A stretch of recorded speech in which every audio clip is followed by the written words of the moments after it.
Oi pessoal, tudo bem com vocês? Hoje a gente vai fazer um vídeo um pouquinho diferente, mas antes de explicar, queria pedir para você que está assistindo pelo YouTube, se inscreve no canal, você que está assistindo pela página do Face, segue a página para vocês não perderem nenhum vídeo e continuarem comigo nessa jornada, compartilhem os vídeos para a gente abençoar mais e mais pessoas. Gente, o motivo que eu estou fazendo desse vídeo é meio que uma conclusão do que a gente falou até aqui de Levítico, sobre as ofertas, sobre as suas respectivas leis, sobre o sacerdócio.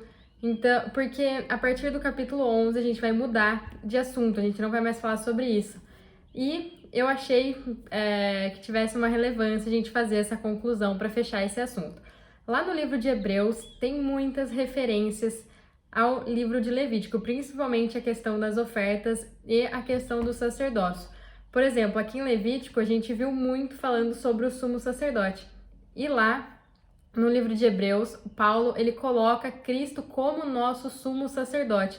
Então, vai ser sobre o livro de Hebreus que a gente vai estar explanando nesse vídeo. Então, o próprio livro de Levítico, ele não nos fala muito, né? Não nos mostra o quão grande, o quão excelente, maravilhoso é o Cristo que a gente está oferecendo nas ofertas e que a gente desfruta dele junto com Deus. Lembrando que o Antigo Testamento são sombra das coisas que haveriam de vir, então Deus estava mostrando de uma forma rudimentar Jesus, né, que haveria de se manifestar na plenitude dos tempos. Os sacrifícios e as ofertas que estavam ali, né, eles tipificavam Cristo encobrindo o pecado do povo de Deus, para que quando chegasse a hora, o precioso sangue de Jesus fosse derramado para a remissão de uma vez por todas de todos os pecados. Agora, não mais com o sangue de Jesus, não mais cobrindo, né, escondendo, mas resolvendo o conflito que havia entre Deus e nós, os pecadores. Então, na verdade, aqui em Hebreus a gente vai realmente ver essa revelação de como Cristo é, né? Então, vamos nos aprofundar um pouco nesse vídeo, nesse livro, antes de prosseguir para Levítico capítulo 11. Bem, vamos começar a leitura. Hebreus capítulo 1, do versículo 1 ao 3. Havendo Deus outrora falado muitas vezes e de muitas maneiras aos pais, pelos profetas, a nós falou-nos nesses últimos dias pelo Filho, a quem constituiu o herdeiro de tudo, por quem fez o mundo. O Filho é o resplendor da sua glória e a expressa imagem da sua pessoa, sustentando todas as coisas pela palavra do seu poder. Havendo feito por si mesmo a purificação dos nossos pecados, assentou-se à direita da majestade nas alturas. Então, aqui está nos dizendo, né, que Deus designou Cristo para ser o herdeiro de tudo, e aqui a gente viu que Cristo é o esplendor da glória de Deus. Então, Cristo, o Filho, o Deus Filho, ele é a expressão do Deus Pai. Se a gente ler lá em João, capítulo 1, no versículo 1 ao 4, a palavra nos diz que no princípio era o Verbo, e o Verbo estava com Deus, e o Verbo era Deus. Ele estava no princípio com Deus. Todas as coisas foram feitas por meio dele, e sem ele nada do que foi feito se fez. Nele estava a vida, e a vida era a luz dos homens. Então, o Verbo, a palavra, Jesus, estava com Deus no princípio, era Deus. Então, isso a gente cai no princípio, né, desse Deus triuno, que é o Deus Pai, Deus Filho e o Deus Espírito Santo. Então, aqui em João, capítulo 14, do versículo 9 ao 10, Felipe, um dos discípulos de Jesus, ele pergunta para Jesus, Jesus, como que a gente vai saber, né, esse Deus invisível? Mostra-nos o Pai, né? E Jesus fala para ele, há quanto tempo estou convosco e tu não me tens conhecido, Felipe? Aquele que vê a mim, vê também o Pai. Como pode dizer, mostra-nos o Pai? Então, Cristo, ele realmente é a expressão de Deus. Em Hebreus, capítulo 2, versículo 14 e 15. Portanto, visto que os filhos participam da carne e do sangue, também ele participou das mesmas coisas, para que pela morte derrotasse o que tinha o poder da morte, isto é, o diabo, e livrasse a todos os que com medo da morte estavam por toda a vida sujeitos à escravidão. Então, esta pessoa maravilhosa, né, que estava desde o princípio com Deus, que participou em carne e osso para destruir o diabo e reduzi-lo a nada. Então, na plenitude dos tempos, o Filho de Deus, ele esvaziou a si mesmo e ele tomou uma forma de servo e se fez semelhante aos homens. Lá em João, no capítulo 1, versículo 14, nos diz que o Verbo se fez carne e habitou entre nós, cheio de graça e de verdade, e vimos a sua glória como a glória do unigênito do Pai. Então Jesus, ele nasceu, ele veio em carne e osso aqui para que fosse cumprida a vontade de Deus. Em Hebreus capítulo 3, versículo 1. Pelo que, santos irmãos, participantes da vocação celestial, fixai sua mente em Jesus, o apóstolo e sumo sacerdote da nossa confissão. Então aqui está dizendo que Cristo é o apóstolo e o sumo sacerdote da nossa confissão. Como apóstolo, Cristo veio até nós para compartilhar Deus conosco, para que a gente pudesse participar de sua vida, de sua natureza e também da plenitude, né, da eternidade. E como sumo sacerdote, Cristo foi até Deus para se apresentar diante dele, para que ele pudesse cuidar de nós e do nosso caso, né? Porque a gente estava afastado e a gente precisava desse caminho de volta para Deus, e Jesus é esse caminho que nos leva de volta à comunhão com o Pai. Aqui no capítulo 4 de Hebreus, no versículo 14 e no versículo 15. Visto que temos um grande sumo sacerdote, Jesus, o Filho de Deus, que penetrou nos céus, retenhamos firmemente a nossa confissão, pois não temos um sumo sacerdote que não possa compadecer-se das nossas fraquezas, mas um que, como nós, em tudo foi tentado, porém sem pecado. Então, Jesus, ele sentiu, né, na pele, na carne, porque ele era de carne e osso, ele nasceu, e ele sentiu o que a gente sente, mas nele não havia nenhum pecado. Então, ele cumpriu tudo o que Deus havia determinado para ele cumprir aqui de forma excelente. E ele nos compadece, até mesmo ele diz, gente, no mundo vocês terão aflições, mas tem de bom ânimo, porque eu venci o mundo. Em Hebreus capítulo 6, no versículo 20, onde Jesus, como precursor, entrou por nós, feito sumo sacerdote para sempre, segundo a ordem de Melquisedeque. Então aqui, nesse versículo, está revelando que Cristo é o nosso precursor.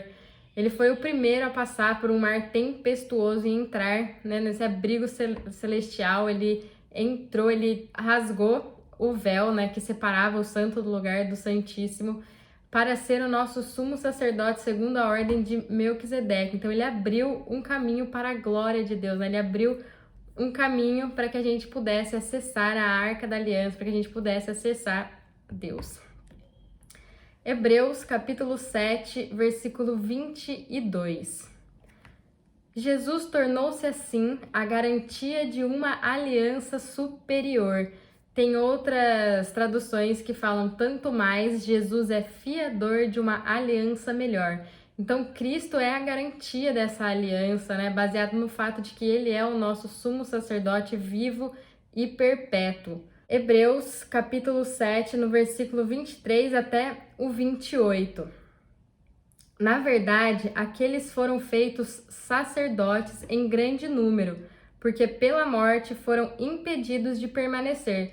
Então aqui está falando, né, do sacerdote de Arão e a sequência dos levitas, que eles, a morte impediu eles de continuar, né? Mas este, porque permanece eternamente, tem o seu sacerdócio perpétuo. Então Jesus, ele veio na terra, ele morreu, mas ele ressuscitou. Então, quando ele entra no céu, lá no tabernáculo celeste, ele entra de uma vez por toda e eternamente, porque ele foi glorificado, ele foi eternizado, então ele vive para sempre. Portanto, pode também salvar perfeitamente os que por ele se chegam a Deus, vivendo sempre para interceder por eles.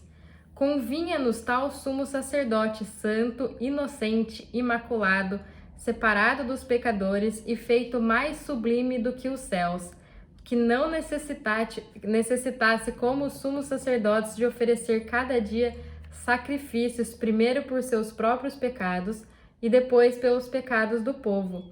Isso fez ele uma vez por todas, quando a si mesmo se ofereceu, pois a lei constitui sumos sacerdotes a homens sujeitos à fraqueza, mas a palavra do juramento que veio depois da lei constituiu ao Filho perfeito para sempre. Então aqui está dizendo que Jesus ele não precisava, como os sumos sacerdotes, né? Vocês lembram nos capítulos passados, que eles precisavam oferecer o sacrifício por eles mesmos para depois oferecer o sacrifício pelo povo. Jesus não. Ele mesmo foi o sacrifício por todos nós. Agora vamos ler Hebreus capítulo 8, do versículo 1 e o versículo 2. O ponto principal do que estamos dizendo é que temos um sumo sacerdote, tal que se assentou à direita do trono da majestade dos céus, como ministro do santuário e do verdadeiro tabernáculo que o Senhor fundou, não o homem. Então aqui está dizendo que o nosso sumo sacerdote, Jesus, ele se assentou à direita do trono de Deus no verdadeiro tabernáculo, né? Que não foi o homem que ergueu, não foi feito por mãos humanas, foi o próprio Senhor. E esse santuário, esse tabernáculo está no terceiro céu, onde o Santo dos Santos está localizado, né? Onde está o Monte Santo. Hebreus capítulo 9, versículo 11 e 12. Cristo, porém, tendo vindo como sumo sacerdote dos bens já realizados, por meio de um maior e mais perfeito tabernáculo, não feito por mãos humanas, isto é, não desta criação, e não por meio de sangue de bodes e bezerros, mas pelo seu próprio sangue, entrou no Santo dos Santos, uma vez por todas, havendo obtido uma eterna redenção. Se a aspersão do sangue de bodes e de touros e das cinzas de uma novilha santifica os contaminados, quanto à purificação da carne, quanto mais o sangue de Cristo, que pelo Espírito Eterno se ofereceu a si mesmo, imaculado a Deus, purificará a nossa consciência das obras mortas, para servirmos ao Deus vivo. Então aqui está dizendo que o nosso sumo sacerdote, ele entrou não com sangue alheio, não com outros sangues, mas com o sangue dele, o sangue imaculado, perfeito. Ele entrou de uma vez por todas no Santo dos Santos, aspergiu seu sangue em cima da arca da aliança do propiciatório e obteve assim a redenção eterna para sempre. Lá em João, no capítulo 1, versículo 29, diz que Cristo é o Cordeiro de Deus que tirou o pecado do mundo, ao se oferecer na cruz, uma vez por todas, como o sacrifício pelos pecados. Hebreus, capítulo 9, versículo 24 a 28. Pois Cristo não entrou em santuário feito por mãos, figura do verdadeiro, mas no mesmo céu, para comparecer agora por nós perante a face de Deus.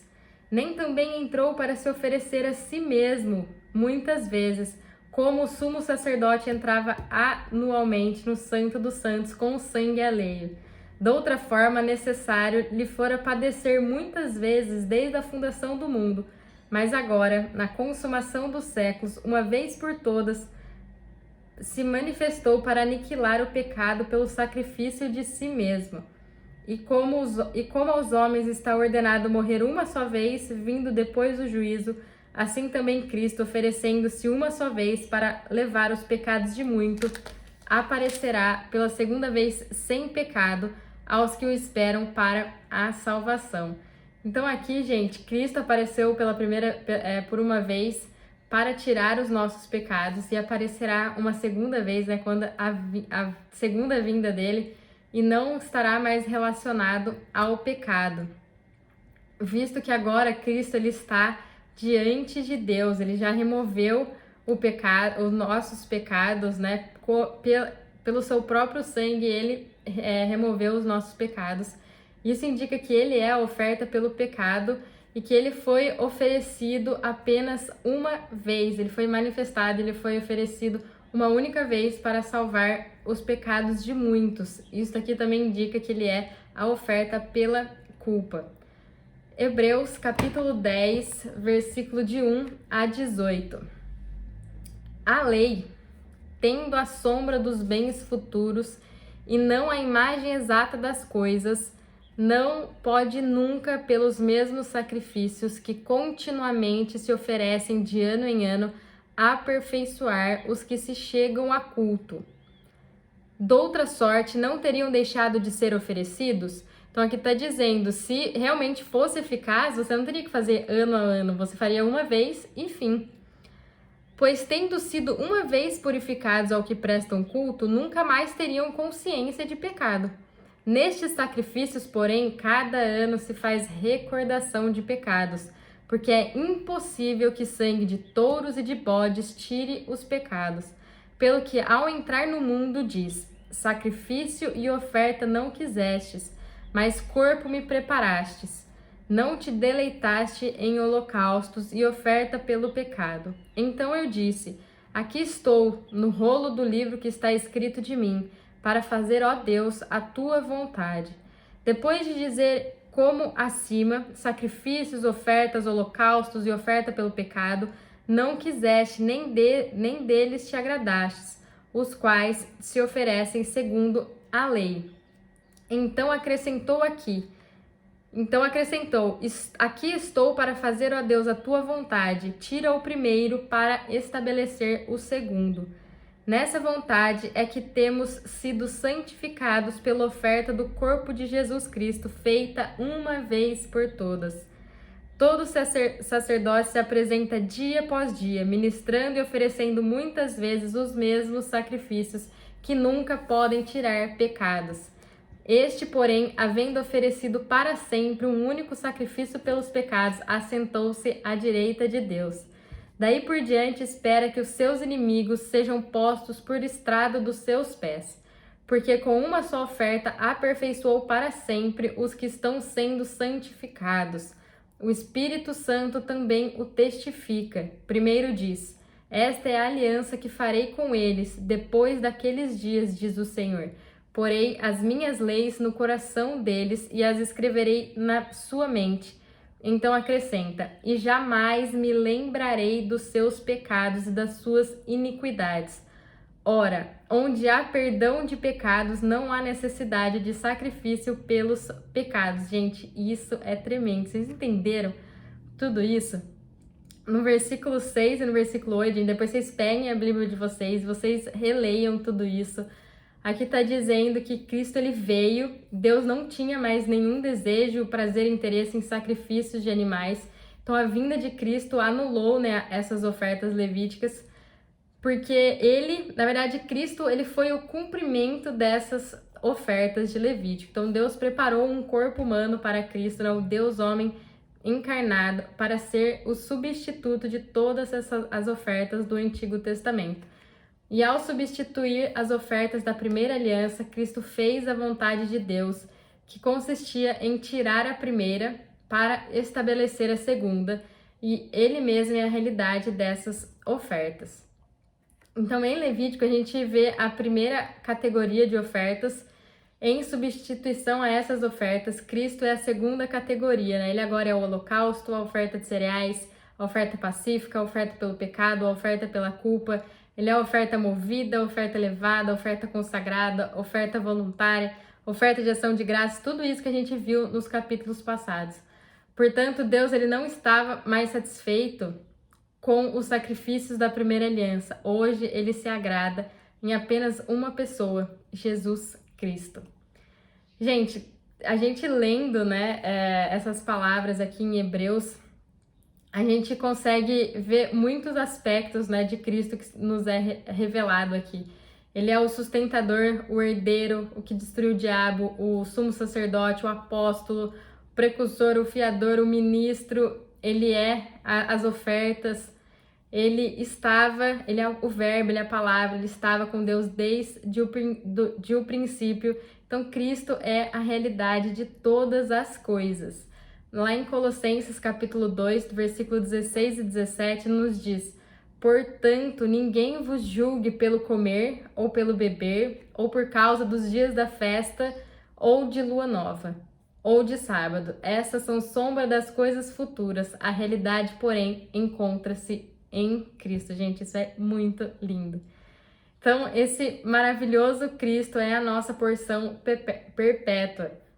Isso significa que Cristo, esse Cristo todo inclusivo, esse Cristo que é tudo, a gente não apenas oferece para Deus, mas a gente também desfruta desse mesmo Cristo que a gente oferece para Deus. Então, Cristo é o presente que Deus nos deu.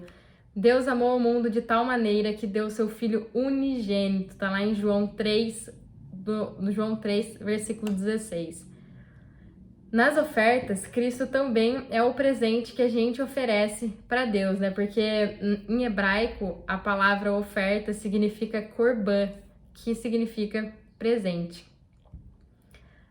Então, o objetivo de desfrutar Cristo em todos os seus aspectos é adorar a Deus e também ter comunhão com Ele e uns com os outros. Então, se alimentar dele em nossas vidas diárias. E a gente se alimenta de Jesus, né, de Cristo, através da Bíblia, né, que Ele é a palavra. Então, gente, o pensamento central de Levítico é esse Cristo universal, esse Cristo todo inclusivo, que é tudo para Deus e para o povo de Deus. Vou ler mais o último versículo. Hebreus 13, versículo 21. Vos aperfeiçoe em toda boa obra, para fazerdes a sua vontade, operando em vós o que perante ele é agradável, por meio de Jesus Cristo, ao qual seja glória para todos sempre. Amém. Então aqui diz que Deus ele nos aperfeiçoa em toda boa obra para que a gente possa fazer a sua vontade, fazendo em nós o que lhe agrada por meio de Jesus Cristo. Então esse versículo indica que o grande, né, maravilhoso, inesgotável Cristo agora está dentro de nós. O Cristo que está dentro de nós é o Espírito que dá vida. Então, como Espírito dentro de nós, ele está muito disponível e é fácil da gente experimentá-lo, né? Então, a gente deve orar para que cada vez mais a gente possa ouvir essa voz que está dentro de nós, né? Para que o Espírito de Deus fale com a gente, né? Para que o Espírito Santo fale com a gente. E à medida que a gente desfruta, né, desses aspectos mencionados aqui, a gente consegue experimentar muito de Jesus, né? A sua humanidade, a sua divindade, a sua morte, a sua ressurreição, a sua ascensão. E assim a gente consegue crescer nele em todos esses aspectos. Amém? Gente, eu queria passar isso para vocês, essa conclusão, esse fechamento. E fiquem com Deus e até o próximo vídeo.